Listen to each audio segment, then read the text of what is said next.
Beautiful morning, everyone. Beautiful morning. Welcome, welcome, welcome. Give everybody another second or two to get in here. The brother Tony is back. Good to see you, bro. Good to see you. Beautiful face, man. Been missing you, man. Yeah, good. How you doing? I've been busy, man. I've Yeah, been I busy. already know it. Listen, and that's the thing. I see you being busy. I know you're there selling those new beautiful homes in Tampa. So I have no problem. I know you're gonna have some stuff to come in here and give us. That makes me feel good. That makes me feel good, man. Yeah, I hope I can. I hope I can. Of course I will. Indeed, indeed. All right, we got Shantae in here. How you doing, Shantae? Great to see you back. We have Daniel. How you doing today, brother? Hope everything's well. Hope everything's well. Oh, we got Emilio Lopez in here. We got some top listing group people. Okay, some of the family has joined us this morning. That's amazing. Thank you all. I am going to ask one thing from everybody. I like for this to be an interactive mastermind. So I do ask and recommend you cut your camera on if you can. Hey, Carolyn. Hey, how you doing? It's been a couple of months, but I see you winning over there. I see you and the husband winning over there. So congratulations. Yes, I ask everybody if they can, if you're in a position to cut your cameras on, by all means, let's see those beautiful faces. Let's make this a connective mastermind so we can feel connected. And sometimes it's hard to feel connected if we can't see who we're talking to, right? So, with that being said, I hope you all had a great, beautiful morning. For us over here in Georgia, the Georgia people, is that fall time of year. So we have leaves falling. I know the Florida people can't see how beautiful that is sometimes. It's okay though. But we're enjoying this change in our weather. It's a time to feel like I don't want to go anywhere. And honestly, I don't. Wintertime makes me feel like I just want to stay in the house next to my fireplace. And I just love sitting there on my computer and just watching those flames sparkle and just kind of kick off that wood. And it smells good. It gives you a new type of aroma feeling, and I like that feeling. I don't know about everybody else, but that's kind of me. I'm tired of the summer already. It helps me get into the mindset that I can sit down and I can start focusing on my business for the next upcoming spring and summer markets. But again, we've talked about this multiple times. The spring and summer markets have to be planned for in the winter, in the fall months, because things slow down majorly. So with that being said, we're going to have a great mastermind today. Again, I'm super excited to bring this to the forefront. And before we get started, and hey, anybody got anything they just want to share real quick that's super exciting? Again, all ears. Nothing? Nothing? All right. Well, listen, we're going to keep it moving. And again, thank you all for joining. Don, I see Hold you in here. on, hold on. I got a closing coming up, Okay. so I'm Awesome. excited Awesome. about that. Indeed. You have to be excited about a closing. If you're not excited about a closing, I mean, I don't know what else to tell you. You have to be excited about being able to get to the closing table. One of the hardest things to do right now. There's a lot of things going on in the market that's keeping people from being able to get to the closing table. High interest rates, lenders not locking in rates early enough. Yeah, I want to put it on the lenders, Joe. It could be a lot of different factors that's going on, or is taking place in the market. And again, we've just recently had some news from NAR. They just pretty much lost one of the biggest lawsuits of what, $10 billion or 100 billion, something that was crazy, a crazy number. And we could be seeing some changes happen in the market when it comes to real estate agents and how they are playing, what type of roles they're playing in the future when it comes to commission. And that's something we're definitely going to talk about next week once I get more information about that. But again, there's always things changing in this business that keeps realtors and keeps brokers from winning and succeeding. But most of the time it's yourself. All right. So, hey, Linnell, thank you for joining. Good to see you back. And it's good to see the whole top listing team, not the whole top listing, but people from top listing team plus elite listing group. Again, we're all under the same umbrella. We love Ariel. So it's good that we can come together and have this mastermind each and every Thursday. And if you ever want to come back, bring other people, definitely do that. Again, if you can turn on your cameras, we will highly, highly love that. It'll be so much better if we can see everybody's face, because we will call on you and try to get some input from you as well. All right. So first of all, can anybody see my screen? I'm assuming not because I'm not sharing. Give me 1 second. Give me 1 second. I'm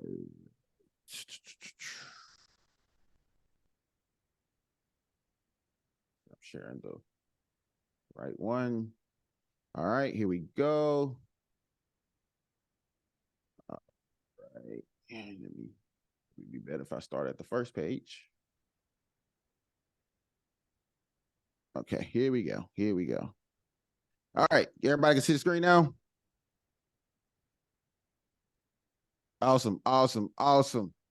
All right, so here we go. Welcome to Elite Listing Grooves Mastermind, Elite Agent Mastermind, each and every Thursday. Thank you all for joining. Elite Elevated Leaders Inspiring Transformational Excellence. Each and every one of you are elite, no matter where you're from, no matter what group you're coming from, what brokers you're coming from.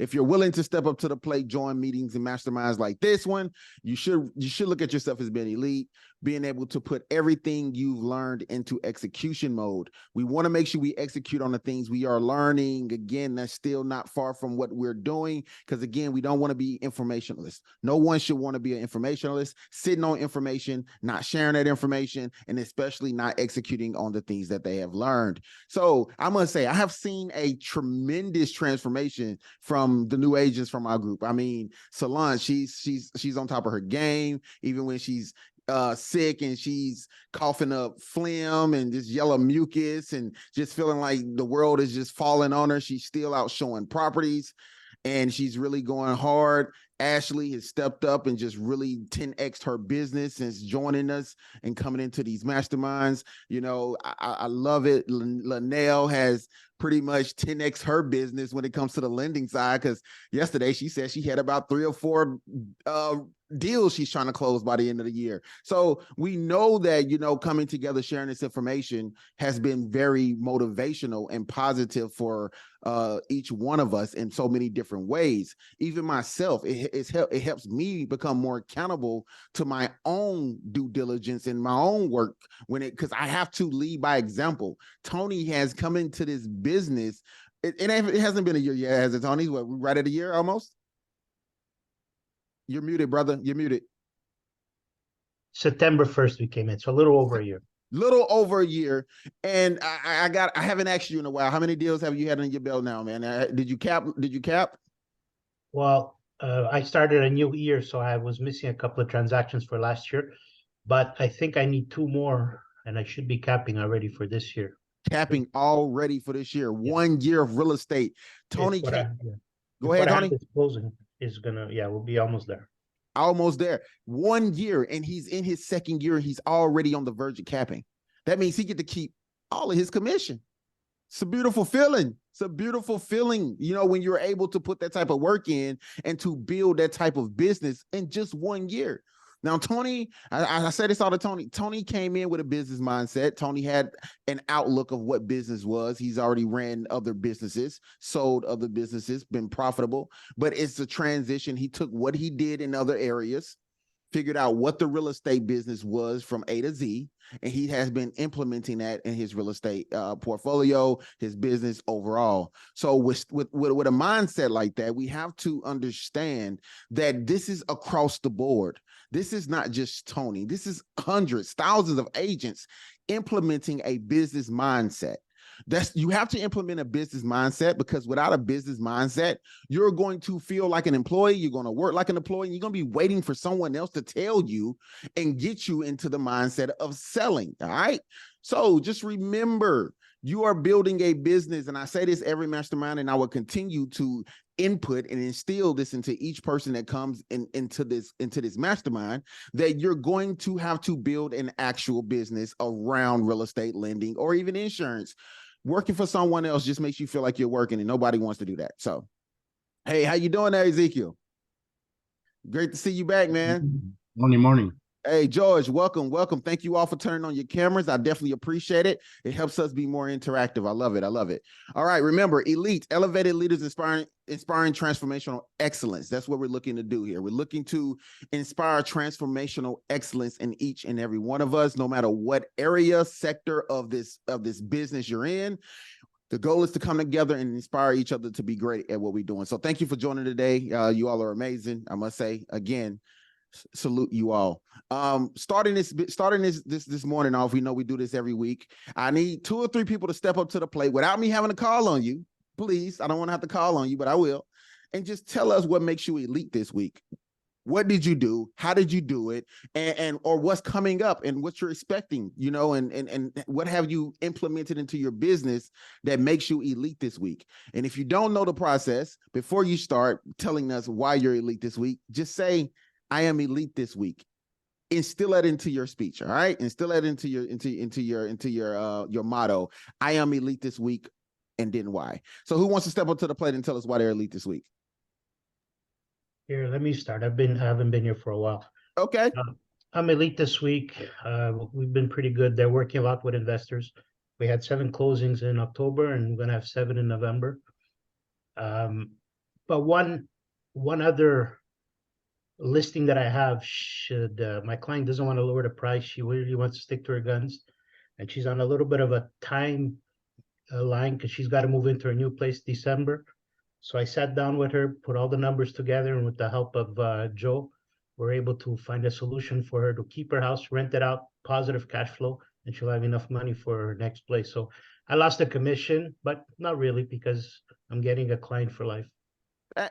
Tony, I love what you just said, and that's going to lead into kind of what our overall structure of this mastermind is about. Client for life. I love it, man. It's not always about that commission. And you say you're working with Joe on there, right? Correct. This is why I love this group. We come together to work together, correct? That's why we're coming to. I didn't know Joe and Tony was working together on any deals, but it's good to know y'all have been working. Everybody has been communicating and bringing each other business. That's what we're looking to do. We're looking to work and build together. So congratulations on that, man. You know, regardless of how it turns out, it's just great that you two was both was able to come together and get some work done. Awesome. Who else we got stepping up to the plate and want to tell us why they're elite this week? Come on, unmute those mics. All right, Daniel, I see your hand waving. Let's go. No, I was just saying, I was like, come on, let's be active. Let's call on somebody, James. Come on. Somebody different. Let's go. All right. Let's go with somebody that we haven't ever spoken to. All right. How about Ezekiel? We had Ezekiel on our cold calling session, our live dialing session last week. Ezekiel, step up to the plate and tell us why you're elite this week, man. What have you done this past week that made you feel really great about your business? Good morning, guys. I'm Ezekiel from EXP. I'm working for Top Listing Group, so I'm new in this industry. But what I did this week, sorry, I am elite this week because I'm at the lead this week because I'm just submit an offer yesterday. I hope they can accept it. So, but I've been doing a lot of calls, you know, try to set up my marketing in Facebook, get more leads, you know, also learning from you guys. I'm gonna call the first sale by owner. It's tough, but it's good. I love it. It's good, right? Yeah. It's a little scary, you know. Ezekiel, he was like, I don't know if I want to do this today, but he stepped up to the plate, and I promise you, he did a great job. First time doing live calling on camera with us, and he just bit the bullet and just went at it, and I salute you for that, man. And that's why your lead is also in my book. So thank you again. All right, who else we have? Who else want to step up to the plate? I just want to say he's no longer selling solar panels. No, he's selling real estate now.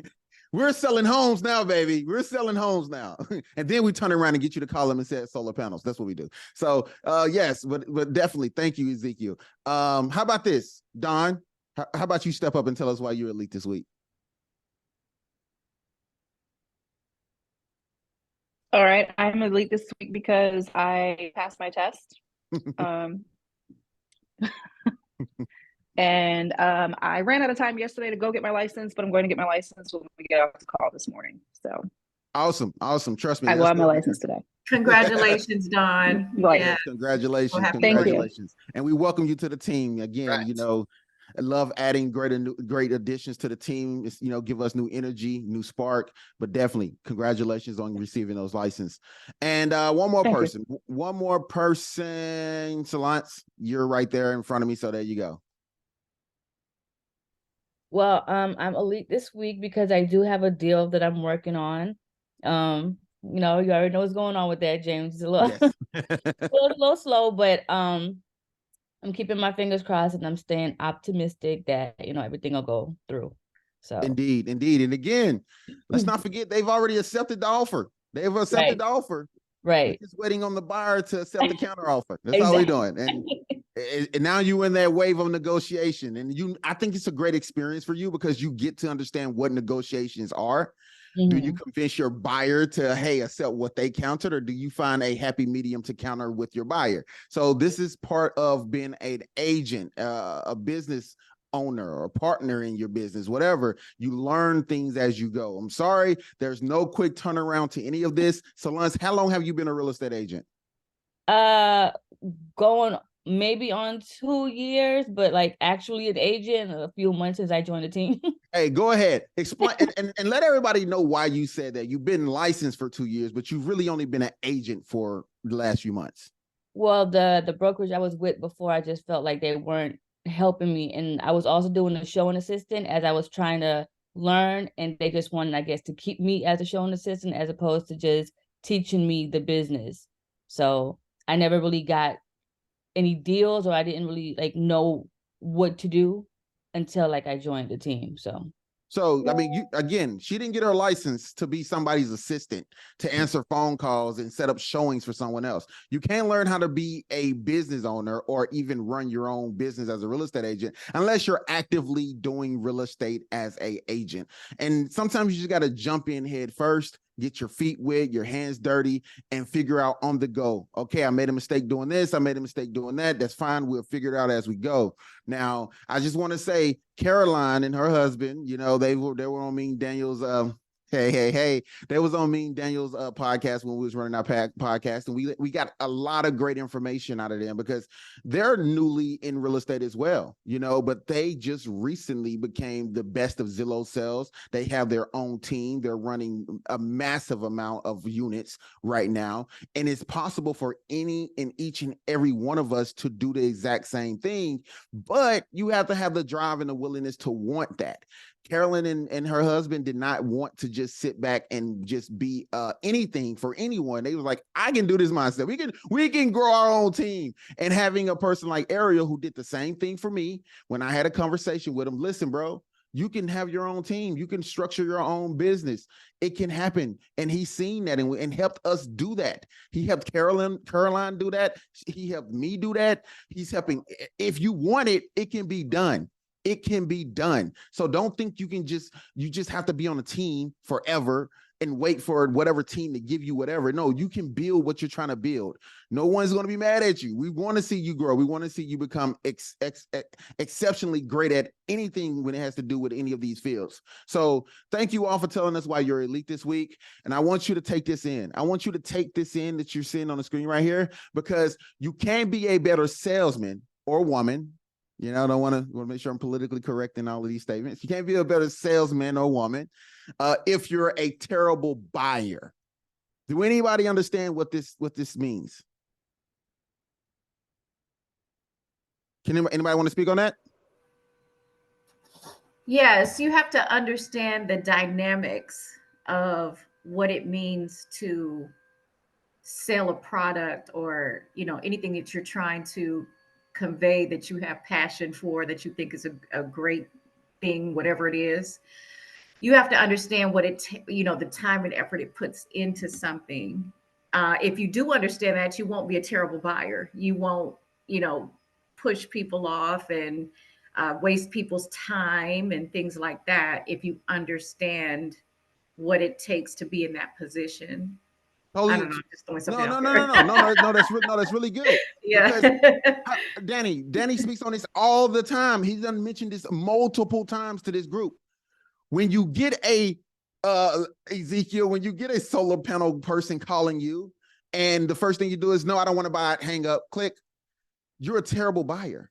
Period. You're a terrible buyer. You're not even understanding from the salesperson side on what they may be doing wrong to not get your attention. And you're not trying to figure out what's in their position, how they could be better. And you're just hanging up. You're Well, not. let me research. interject Go here. ahead. Before I understood real estate the way I do now, and I know you remember this when we were in the process of buying a property back in 2018, and how I basically ran this real estate agent around town and then just decided, well, I don't need you no more. I'm done with you. Next. Now that I understand all the time and effort and everything that she went through to present these, like, I will never do anyone like that again. You honestly, I would have fired you. I mean, honestly, now what I know, you would have been fired like way. This woman ran Bernadette from east. We've seen over, honestly, 200 properties. We literally ran all over Georgia, and all over. Like, I want to know. Let's check this area. But I didn't understand. I didn't know. I knew, but I didn't. Like, I knew she was putting a lot of time in, but oh yeah, it was like, well, that's your job. I had that sort of attitude. Terrible buyer.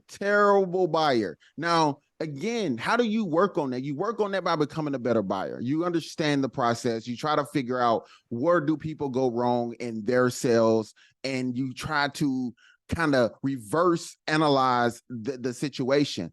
If Ezekiel was to call me today about solar panels, now, normally I would listen. I don't want to buy no damn solar panels. Quit calling me.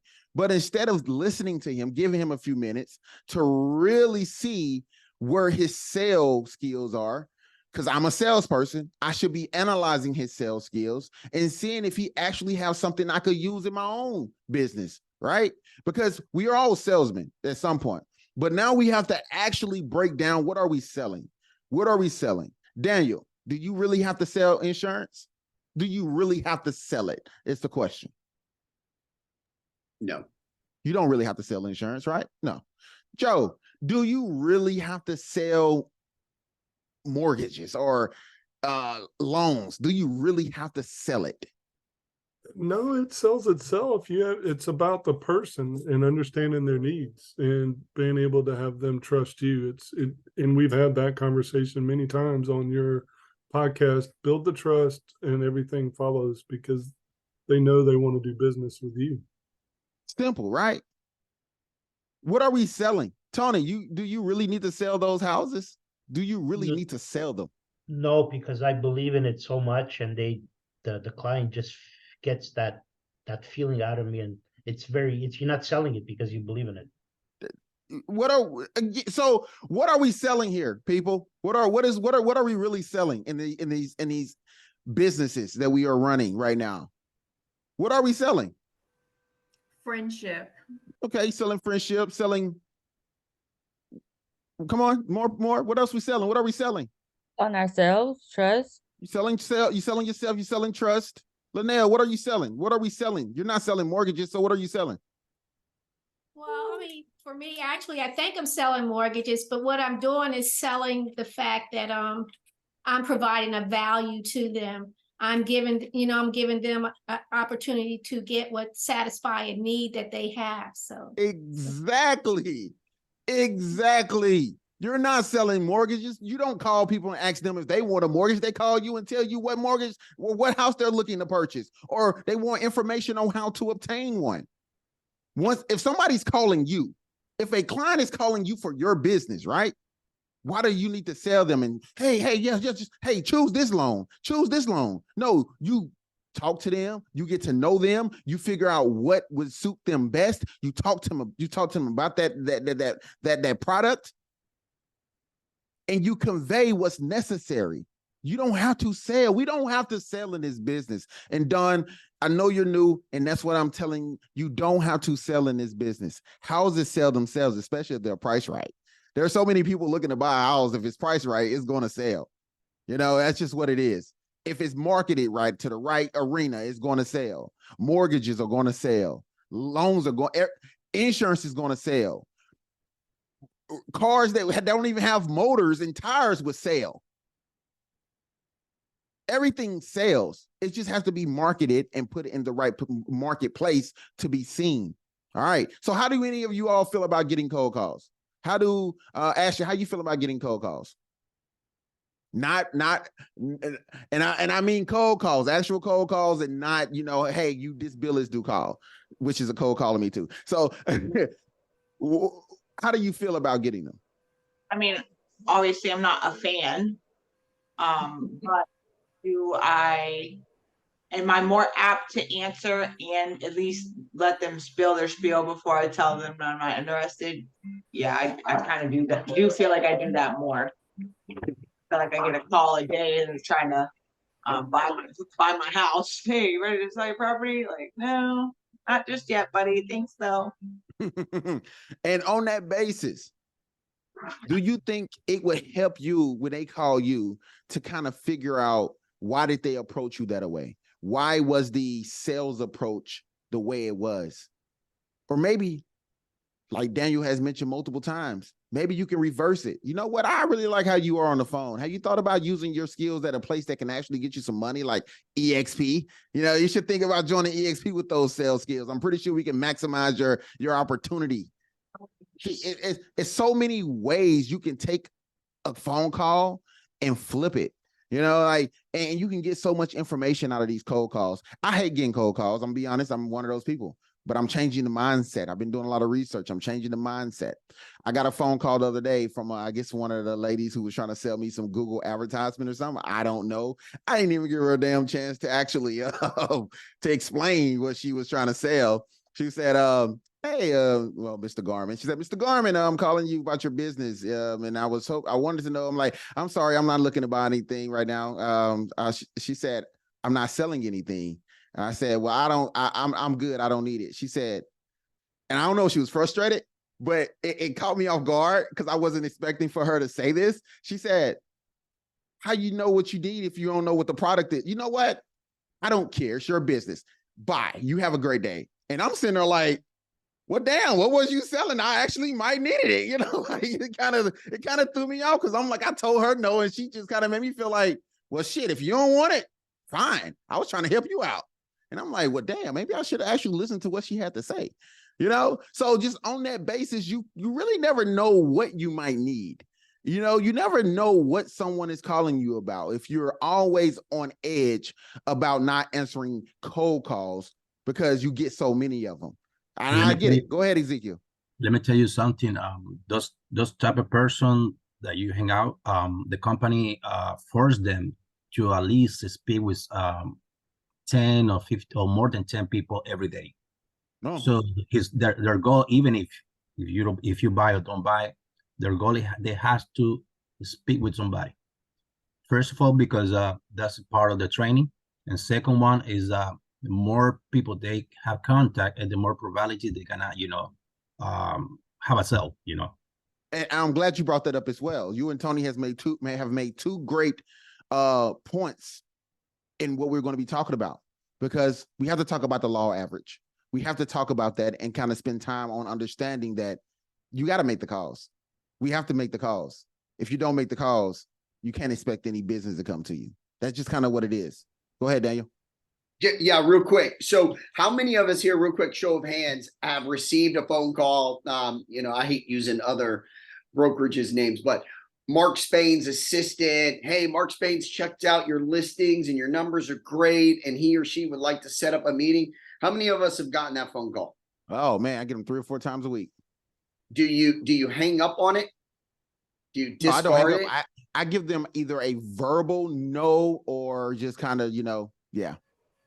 Yeah, Perfect. I give So them a stop doing that. verbal, like I'll talk to them and I'll, let them know about our group.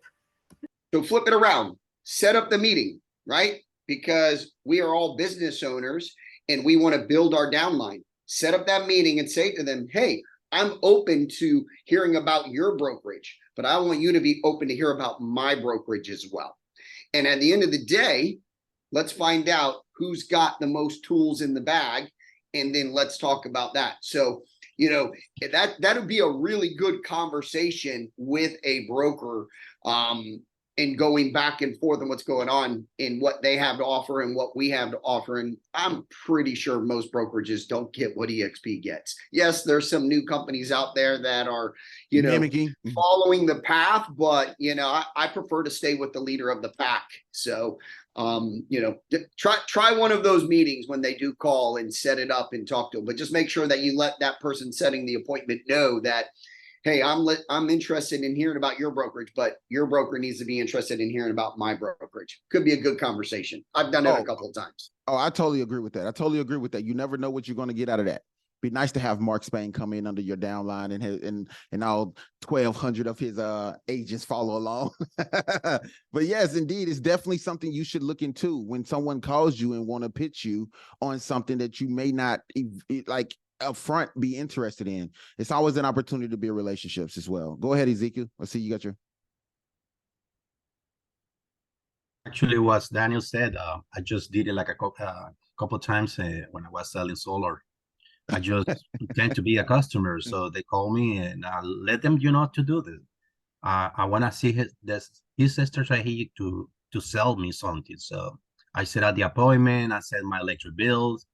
And then they did a presentation by Zoom. So in the end, I learned a lot. So I think it's a good chance, guy, that you can let those people speak, and listen, because you're going to get something, you're going to help you. I totally agree. And again, that's why I want us to understand, to be a better salesperson yourself, you got to be open to being a better buyer. Whether you buy something or not, but you have to open yourself up to understanding how the other side works and what you may sound like on the phone, because we do it and we don't analyze who we are and what we're saying on the phone. So it's good to listen to other people in the same aspect of sales to kind of get on the phone and see how they approach certain things, because they may actually have some good input or some good things you could take away from. All right. Who's familiar with the 80-20 rule? Everybody's familiar with the 80-20 rule? All right, Ashley. I'm assuming majority of people in here is familiar with the 80-20 rule. All right. The 80-20 rule, also known as the Pareto principle, is a familiar saying that asserts that 80% of outcome or output results from 20% of all causes or inputs of any given event. So that means no matter what arena you're working in, this can be applied. All right. The key takeaways from the 80-20 rule is that the 80-20 rule maintains that 80% outcomes from 20% of causes. The 80-20 rule prioritizes the 20% factor that they will produce the best result. So if you have 100 people, out of those 100 people, all right, there's 20% of those 100 people looking for something, right? They're looking for something. Once you figure out what those common factors are, you hone in on those common factors and work that 20%, because the 80% can technically be a waste of time. Because if we're looking to be able to be feasible across the whole board, you're going to drop the ball somewhere. So the 80-20 rule helps most businesses understand how to hone in on the factors that are working. If you put in 100% effort across the board, then you're going to be spreading yourself thin, versus saying, okay, Solange, let's say, for instance, you spend 5 hours out of your 6 hours out of your day, right, on cold calls, right? You're doing cold calls. All right. Let's say out of those 6 hours, right, you was able to talk to 3 people, get 1 appointment. All right. Then let's say you turn around and spend another 3 to 5 hours doing online marketing, where you only get 1 or 2 likes on your online marketing. The next day, would you spend more time online marketing trying to get those numbers up, or would you spend more time cold calling? Cold calling? Yes, you would spend more time cold calling, because that seems to get you better results. It seems to get you in front of the people that you need to be in front of to book more appointments. If you see your online marketing isn't working, you don't spend more time trying to make your online marketing work. You spend more time in the arena that is serving you, that is giving you the outcome that you're looking for. So if you spend time and money wasting time trying to print this out, trying to send this off, and you're not getting the results, you stick to the things that work. Not saying you totally avoid it, but you don't spend as much time in the future on it. That's what we have to get down to. If you're doing real estate right now and your business is not working from the things you're doing, but you're seeing some type of outcome that could be beneficial from the input that you're putting in, you should want to make that your 20%. You should want to focus on that way more than you focus on the other areas of your business that's not working. Do anybody want to give me an example of something that they've have tried over and over again, but they haven't quite seen the results compared to something else they're doing? I did a whole campaign for postcards. Okay. We dished out 3,000 postcards over a 3-month period, and I got only one call. So I stopped that. And Okay. I'm really, I do a lot of advertising for buyers and sellers, and it's not really working out too much. So I'm just really concentrating on investors and getting other investors that know other investors, because that's what's working for me. That's what's working. So for you to take your time away from your business to continue to put whatever time into doing something that's not working is going to drive your business down the drain. Tony needs to focus more time on investors because that's his niche right now. That's where he's good at, and that's where he's seeing the results. So continue to build on those building blocks so you can see your business grow and fluctuate into a higher caliber of business. We don't want to see you spending time in arenas that are not working. That's the 80-20 rule. The 80-20 rule states that spend time on the things that work and figure out what you need to either delegate or get rid of because it's not working. So if you're not cold calling, maybe you should be, because if your business is not working with what you're doing, you should be trying cold calling. It works. I've seen it work. I've gotten listings. I've gotten appointments. I've gotten forever clients. Use it. Now for me, over the past 3 months, I've been getting Zillow leads. I've been spending almost close to $2,000 a month on Zillow leads, right? I've two deals out of those, but it's not beneficial for me to continue doing that, especially in the winter market. 2 deals.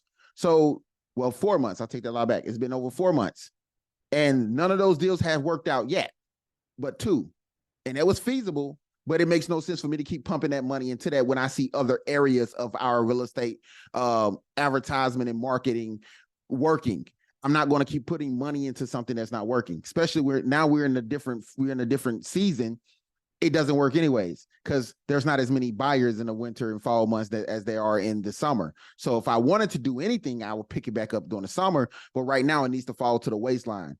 So you have to understand, if you're spending money in arenas that are not bringing you any results, cut that out. Stop that. Start focusing on more manual advertisement and more manual things that can turn your business into a profitable business, because that's called sweat equity.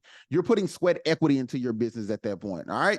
So the winning edge concept. All right. The winning edge concept is simple. It is simple. You create skills, or you build on the skills with small changes so you can get some of the biggest outcomes in your performance. So the real question right now that you have to ask yourself, do you know what your skills? Because I asked you all this last week. If you was here, I asked you this last week. Do you know what your skills are? What are your skills? What skills do you need to gain? Or what skills do you need to evolve? Can anybody tell me what their skills are today? You don't have any skills? Well, for example, I know that I'm a very sociable like when I'm one-on-one with my clients, I'm very sociable, very friendly, I'll engage in conversation and things like that. But on a mass scale, when it comes to like marketing and putting myself out there in front of a lot of people at once, there was a time that I did that, but it seems that I think as I've gotten into this business, I've shied away from it. So like I said before, I think I said this on the last mastermind, my marketing has fallen off, how I market myself on social media. So that's a skill you want? That's a skill that I want, or I want to evolve, Okay. being able to, market myself on. So I see a lot of agents that are they're just flawless, in their ability to show their personality, to show, what they're doing or show their listings or show their clients and all of that. And I just kind of stopped getting into that sort of thing. And I just now want to get back to it because I see that it is very profitable.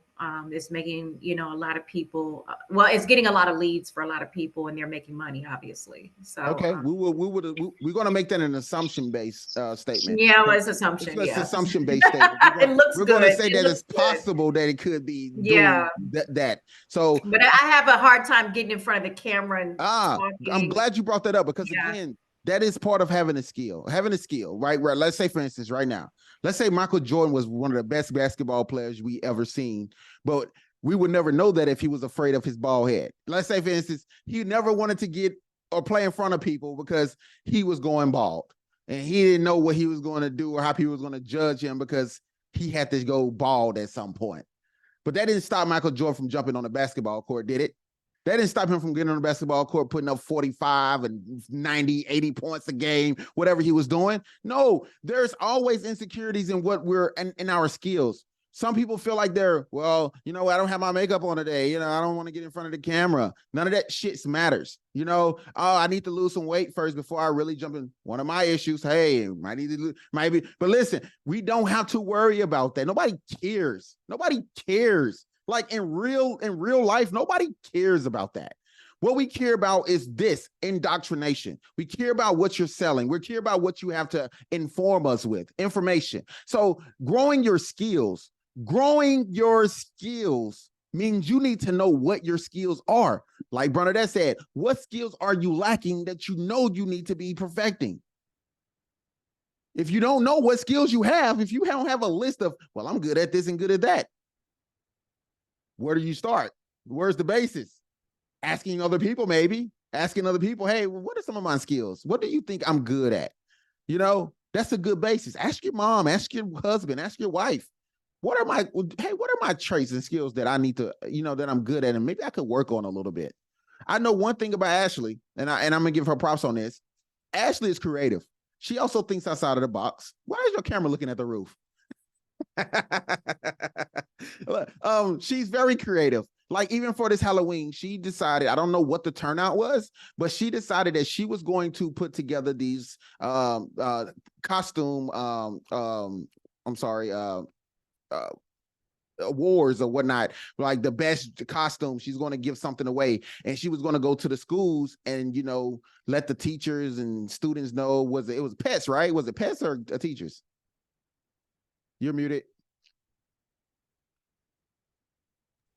Sorry, I got these damn dogs in my background. You're fine. Yeah, it was a pet costume and it was with kids coloring books as well. So it's kind of like giving something, and even though it didn't turn out, but it was still didn't turn out because it was your first time doing it. There's Thanksgiving coming up. You could do something else. Like what did you learn though? Well, you learned something, right?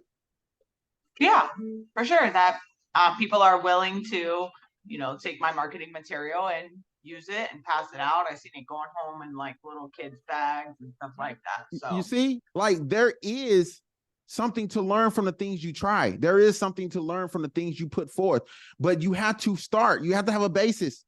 Ashley creativity brought that to light. Daniel's creativity said, hey, also you should think about doing this as well. This is the reason why we use our skills to grow and to build on, because you can evolve them.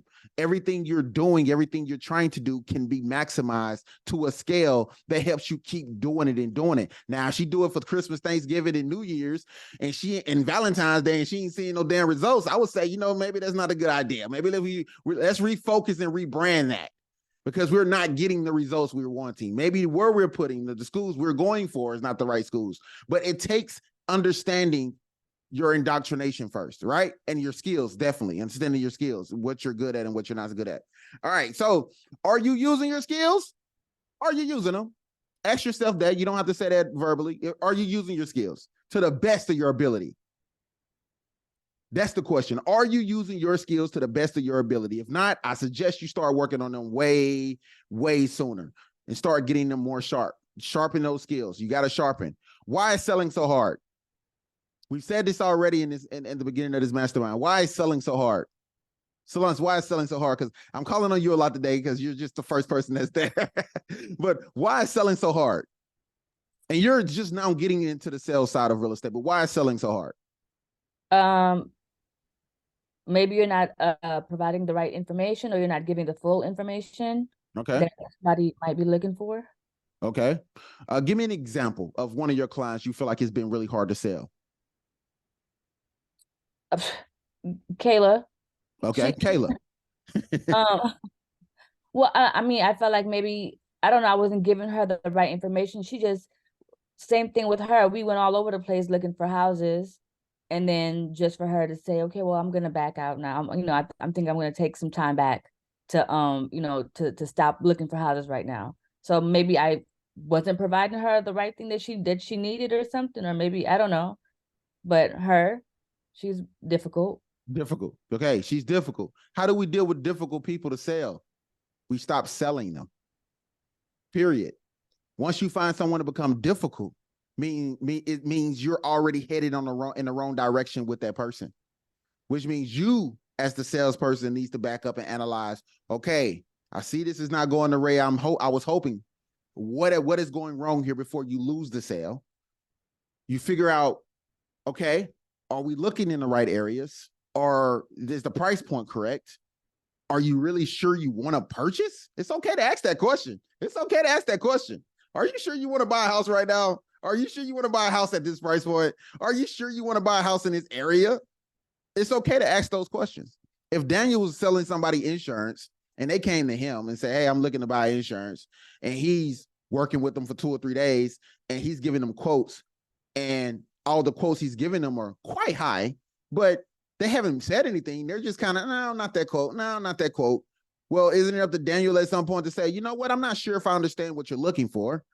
Let's reevaluate what kind of coverage you need before he just keeps sending them quotes and quotes and quotes. And we tend to do that with our in real estate. We tend to just keep sending them houses. Like I had a client send me the other day, said, hey man, can you not send me any more properties like this? Well, I didn't send it in the first place. It was the computer, but how about this, sir? I can't control what comes to market at this price point, but I can do my best to make sure I'm staying within the range of the price point, location you're looking for. Is there anything you would like to change about your parameters before I continue to have more homes come to you? Because I can't change what comes to market. Go ahead, Daniel. Yeah, one of the first times that I met James made a comment. It's kind of stuck with me. We were in the Orlando office, and James was like, yeah, if I show somebody 6 houses, I'm not the realtor for them. It's time to move on. I'm not telling anyone here to do that, but I think 6 houses showing a client is a good number to turn around and say, let's evaluate this 6 houses. What do we like? What do we don't like?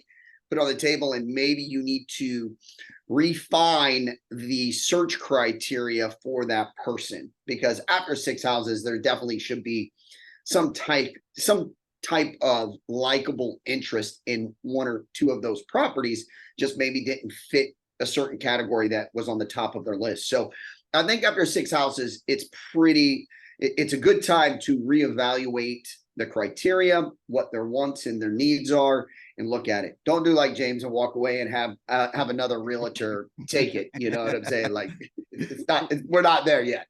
And honestly, he's totally right. That's one of my fortes. And I even told Ashley this. She called me multiple times. Hey, I've shown these people multiple houses. What should I do? Figure out if they really want to buy a house, or stop showing them and let them, if they don't have a pre-approval, you show them 3 houses. Don't show them any more homes until they get that pre-approval, because they could be wasting your time. And that's what we don't have. We don't have time to get back. They can stop looking and say they want to step back, but I can't. I have to keep moving forward. I can't take a step back. I have to keep moving forward. So make sure you understand how you're spending your time with your clients. But selling is so hard is because we're always trying to sell something. We always are trying to sell our clients on why they should buy. I learned early that buyers are liars. Period. I'm not spending a whole lot of time on people who are not sure, because I'm sure that I can help you find the house. That's what I am a real estate agent for, because I know I'm good at what I do. If you want to find your own house and call me when you're ready to put in an offer, I'm okay with that as well. but don't have me coming out there and spending 5 hours in traffic and wasting coffee, getting out the car so you can tell me you're not ready. No, I'm not doing it. And I suggest you to understand how to build your business as well around that. All right. And also stop caring so much. Stop caring that this person may drop you as a realtor. Who cares? There's a billion other people who want to buy houses. Put yourself in the market to be seen. Stop caring that this person's not answering the phone. It doesn't matter. They call you when they're ready. Stop caring that this person has said, oh, I want to do this, but I'm not. No, it doesn't matter. You are the agent. This is your business. You have to keep moving forward. You have to take away the care. You have to take away that people don't want to work with you and they may go work with somebody else. That's fine. Understand your value in this marketplace. Understand that you are the person who's putting themselves in a position to waste time if you allow people to waste your time chasing and begging. We are no longer begging for opportunity. It's either we're doing it with you or we're not. Either we're doing this or we're not. Please, I've called you and texted you, emailed you 5 times and with no response. Please give me, no, please don't, please give me a call back if you need. No. Yo, hey, I've called you a couple of times. You haven't answered. Are you still in the market to work? If not, hey, give me a call whenever you're ready to go. Move on. Keep it moving. That's what we have to focus on. I got 3 clients I'm working with, and I think one of them I'm going to buy in the next 6 months. No. Set them up on a campaign. Go find some new clients. Go get you some new clients. Go lead generate, because this is the business we are in. Lead generation, lead generation, lead generation. If you're not lead generating, then you're sitting on your hands, you're wasting your time, and you should be doing something else. This is what we in. Stop caring so much. You have to start focusing on the business that is paying you. The law of average. The law of average says if I meet 100 people, I'm more than likely going to just close 1. If I meet 100 people, I'm more than likely just going to close 1. Could be 2, could be 5, could be 10, depending on your skills. Now, if you only want to go talk to 1 or 2 people a week, guess what? Your law average is 0. The turnout for that is 0. You have to, and I'm saying have to, put yourself in a position to actually get people to talk to. We've said this multiple times. If you're going to talk to people, talk to them at the grocery store, Starbucks, talk to them at the gym, talk to them in Walmart, say hey to people. Say hey, talk to the cashier. It looks like she make about $12 an hour, but guess what? She might have $30,000 in the bank ready to purchase. You never know. Listen, it doesn't matter. Talk to everyone. Talk, speak, greet everyone that you come across, especially if it seems like a friendly enough space or environment to have that conversation. Face card. What's your face card value? This is where the indoctrination comes from, right? That indoctrination is stating that I have face card value, and I didn't even know I had this face card value. I've said this story. I told this story before. Me and my wife in the town we live in, we do a lot of advertisement, spend money on marketing. We go to the movie theater, we get our popcorn and stuff, and this dude out of nowhere say, "Hey, you're realtors, right?" I'm like, "Yeah." "Oh, I seen you on Facebook." Like, "Really?" "Yeah, man. Listen, I see y'all are doing great things. I see all the houses you're selling, man. Y'all just keep it up. Y'all are very inspirational." I didn't know this dude from anywhere. Who are you? But guess what? It felt good to know that we're doing something right. We're putting our face out there. The more you're out there, you're giving information, people are going to see you. You just may be in Walmart one day, Don, and somebody say, "Hey, I seen your Facebook videos. They're great. Hey, I would love to talk to you sometime about buying a house." You never know who's following you. Social media opened us up to exposure. So expose what you have, expose the information, expose the knowledge, expose what you do. One of the first things I told Don yesterday is like, "Hey, get your Facebook together, right? You're gonna have to start." I don't do Facebook. I got haters. Good. Let's turn those haters into some buyers. Let's turn those haters into some buyers, to some sellers. So what we gonna do? I got a lot of people that don't like me. But guess what? Some reason they send around and turn around sending me referrals. Hey, thank you. I know you don't like me, but thank you for the business. I got a lady who fired me, and I'm working with her. I mean, she's still trying to get her credit right, but she reached out to me after she fired me like 5 years ago. On the job, got fired, and then now she's working on her credit. But yeah. That's what it doesn't matter just make sure your persona reads valuable. As long as your persona reads, "Hey, I'm doing something you might need help with. Come talk to me." they're going to reach out. They're going to reach out. So make sure you have face card value, especially on social media, right? Because that's, again, number one way to market and get that exposure. All right. How do you gain market share? By upping your indoctrination. What are you giving for free? What are you bringing to the table to make people want to listen to what you're saying? Stop being afraid of what you look like, what you sound like. Oh, I hate my voice. So do I, and so do everybody else who don't sing or is an actor in some type of B list movie. We all hate our voice. We all hate the way we look. There's always something we want to fix, but guess what we have? We have information. We have something that can actually help somebody in your market. Don't be trying to sit out here and go outside your market. Now, if I told anybody ask anybody who's Mark Spain, oh, that's that guy. You might not even know what he looked like, but you know his name, right? If I ask you who's Ray Caruth, oh, that's the guy in Florida who sells this, and this. When are people going to be talking about you like that? When are you going to grab your market share and become that name, that go-to? And it doesn't have to be in the whole state. Let it at least be your damn block, your subdivision. Like, come on. Like, take over your subdivision at least. You know, the subdivision that's next to your, if you don't want your subdivision, at least go to the subdivision that's next door. Like, there can't be a realtor in each subdivision. Come on, like, it's just not possible. So find you a area to farm, find your area to harvest, and make yourself the face of that area. All right. So take your market share, figure out what areas you want to harvest, and go after that. Whether it's any of these businesses, what is your indoctrination? What are you giving? What information are you providing to people for free? Because the more for free shit you give, the more they want to spend money with you. The same thing when we jump on these for sale by owner calls. You can't get on there. Hey, I'm a real estate agent. Let me sell your house. No, I don't know you. I don't trust you. Who are you? I've never seen your face. Stop talking about listings. Stop talking about things that aren't going to give you that trust value. Only talk about, hey, what's going on? Find that emotional, like Linnell said earlier, find that emotional connection with people that makes them feel like they are in need. And how can you come and give them help for free? Give them something for free. Stop trying to sell when you're on these calls. People don't know you. They don't trust you.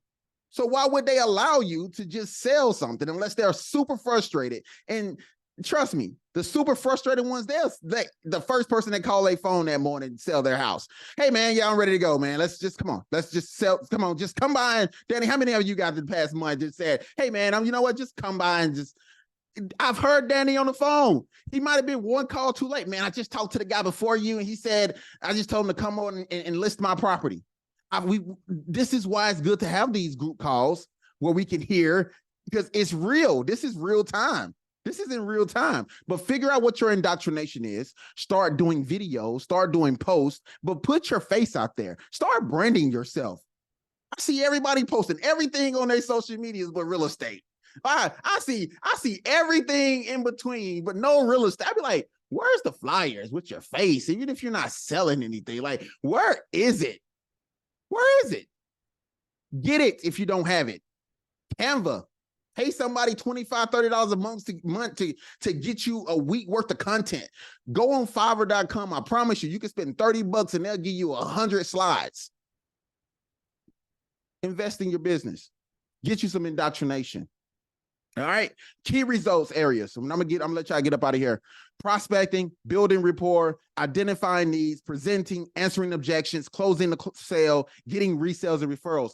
These are the areas you need to be focused on right now. If you've been in real estate for a while, if you're ready to go, if you're ready to really sell, if you're in insurance and mortgage, start doing this. Start working on these skills right now. This is the winter months. People are not buying like they do in the summertime. Start focusing on these key areas today. So in the next 2 to 3 months, when that January and February come around, you're already lit and you're ready to go. You're ready to spark off. There's nothing that's going to stop you. But start focusing on these key areas: prospecting, building rapport, identifying needs, presenting. Because Ashley she jumped in the water head first and started presenting. She got, hey, James, I got a listing appointment. I don't even know what I'm doing. Just go. Just go do it. Like, whatever comes up, we'll learn later. We'll learn from it later. But you have to just jump in the water. You have to get your feet wet, all right? Again, answering objections, learning how to answer objections. And you don't get objections unless you don't answer all the questions in the presentation. The only time you get an objection is when you don't cover everything in the presentation. So if you don't cover everything in the presentation, then you're leaving room for questions. We don't want to leave room for questions. That we don't. There's no reason for people to be questioning you and what you can do if you're not if you presented it properly in the presentation. Closing and selling, getting the referrals. And if you can't sell, this is one of the last questions I'm gonna ask. If you can't sell, should you convince or persuade? Now, I'm gonna go across the board. I want to answer from everybody. Ashley, you first. If you can't sell, should you convince or persuade?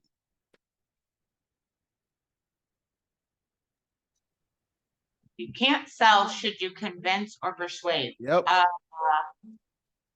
No. No to either? No. Okay. All right. I shouldn't have to convince you or persuade you. All right. She said no across the board. Tony, if you can't sell, should you convince or persuade? I'm with Ashley, but if those two are the only options, persuade. All right. Awesome. Joe, what about you? Convince or persuade? I'd say convince. I think every customer is going to say no a couple times. Okay. And you have to be prepared with your responses, as long as it makes sense and you know it and you believe in it. Okay. Awesome. Linnell, convince or persuade?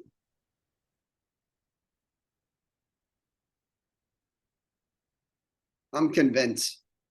Okay, Daniel say he's convinced. If I can't sell, I'm not really trying to sell. I'm just trying to help you get what you want. So if I can't do that for you, I'll just leave it open for you. Okay, well, when you're ready, I'll be available. And so I'm not really trying to convince them or persuade them. Just letting them know, well, this is it, and if you need me later, then I'll be here. All right. All right, Ezekiel, brother, Mr. Salesman, convince or persuade? To me, persuade. All right, so we got 2 persuades and three convinces right now. No, we got a both from neither from Ashley, and we got Solance, what's on convince or persuade? Persuade. Persuade. All right, don't need an explanation. Don, convince or persuade? Convince. Convince. Okay. Daniel said convince. Bernadette, convince or persuade. And don't be looking up the definition for either over there either. You are so funny. I'm gonna say convince. Convince. Gotcha. Yeah. Don't need an explanation. Shantae, convince or persuade? If you can answer, I know you probably in a meeting. So if you can, okay. Emilio, convince or persuade? If you there, brother. All right, go on. Okay, he's there. Persuade. Persuade. All right. Isaac, convince or persuade? I want to say persuade, but convince sounds so much more confident. So I'm gonna go with convince because it's convince sound like I know. So I'm gonna go with convince, but persuade. I'm leaning towards persuade, but convince sound way more assertive and confident. So yeah, and I love that you all pointed out that convince does sound more confident, right?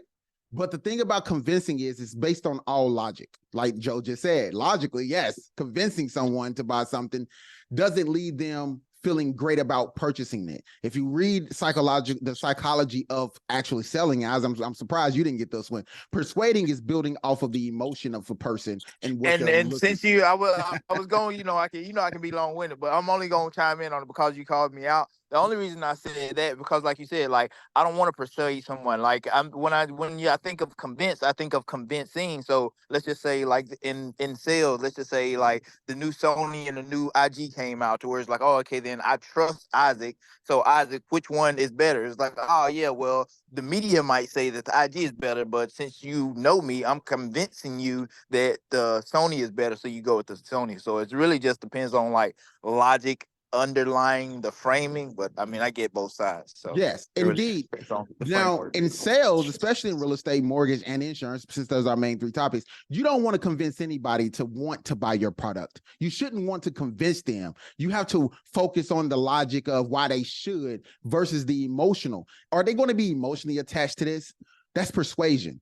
You want to persuade them to be emotionally attached to something. Persuasion follows emotion. Convincing follows logic. The brain changes. Emotion hardly ever changes. People want what they want. You just persuade them to actually going after what they want. Yeah, that's all it is. So just remember, there's a difference, and do a little research on why you should persuade people versus convince them. Because persuasion leads to those referrals. Persuasion leads to that repetitive clientele. So just focus on that, follow that, and dive into. And remember, self-concept. Who are you now? What are you selling? What is your framework? What is your face value? Understanding your self-concept, understanding how much money you want to make in this business. That's part of your self-concept. If you want to be a $50,000 agent, you're going to always be a $50,000 agent until you say, I want to be a 75, 100, $1 million agent. That's self-concept. Understanding your self-concept changes what type of agent you are, what type of business owner you are. Why do people buy? Because they want to, because they feel good about buying it. That's the only way it enhances their life.